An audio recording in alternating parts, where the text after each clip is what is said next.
ഇതാണോ ചായ? ഈ രമണിമംഗലം തറവാട്ടിൽ ഇത്രയും വൃത്തികെട്ട ചായ നിനക്ക് എങ്ങനെ ഉണ്ടാക്കാൻ തോന്നി? അമ്മക്ക് എന്താ അമ്മ എന്താ എങ്ങനെ കാണിക്കണ്? ചായക്കൊരു മധുരം കുറഞ്ഞു പോയേനി.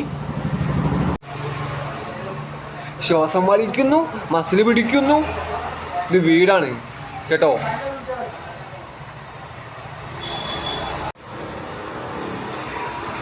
അമ്മക്കിപ്പോ ചായയിൽ മധുരം ഇട്ടാ മതിയോ?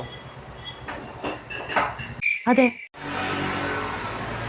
ഒരു ചായക്ക് മധുരം കുറഞ്ഞേനെ എന്തൊക്കെ ഡയലോഗ്. അമ്മ എവിടെ പോവാ?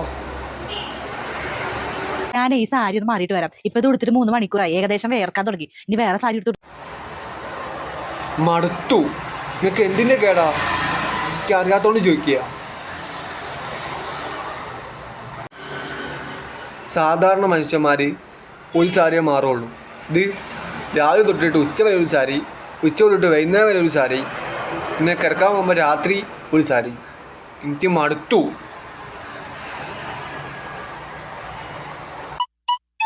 മോളെ, ഇന്ന് ഉച്ചയ്ക്ക് എന്താ കറി? ഉച്ചത്തേക്ക് ഇന്നത്തെ സാമ്പാർ ഉണ്ടായിരുന്നു, അത് നമുക്ക് ചൂടാക്കാം. പിന്നെ കുറച്ച് മീൻ വാങ്ങിച്ചിട്ടുണ്ടായിരുന്നു. നമ്മുടെ ഈ തറവാട്ടിൽ ഒരു മഹിമയുണ്ട്. ആരെങ്കിലും ഒരു നേരം ഈ വീട്ടിൽ വന്ന് ഭക്ഷണം കഴിക്കാൻ വരുമ്പോ 2 കൂട്ടം കറിയേ ഉള്ളൂ.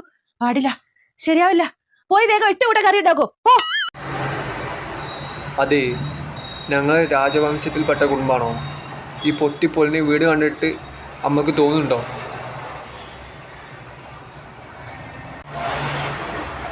ഞങ്ങളിവിടെ വാടക താമസിക്കണേ. അത് അമ്മക്ക് ബോധമുണ്ടോ? 8 കൂട്ടം കറി ഉണ്ടായാലേ അമ്മക്ക് ഇറങ്ങുള്ളൂ അല്ലേ? ഇതേ രാവിലെ നെത്തോളി മീൻകാരോട് കടം വാങ്ങിച്ചതാ. അപ്പോഴാണ് അമ്മക്ക് 8 കൂട്ടം കറി ഉണ്ടായാലേ ഇറങ്ങുള്ളൂ അല്ലേ? എന്നെക്കൊണ്ടൊന്നും പറയിപ്പിക്കണ്ട, ശനിച്ച് നിൽക്കുക. ദൈവമേ, ഉള്ള സീരിയൽ മൊത്തം കണ്ടിട്ട് എന്റെ ദേഹത്ത് എന്ത് ബാധയാണ് കയറിയത്.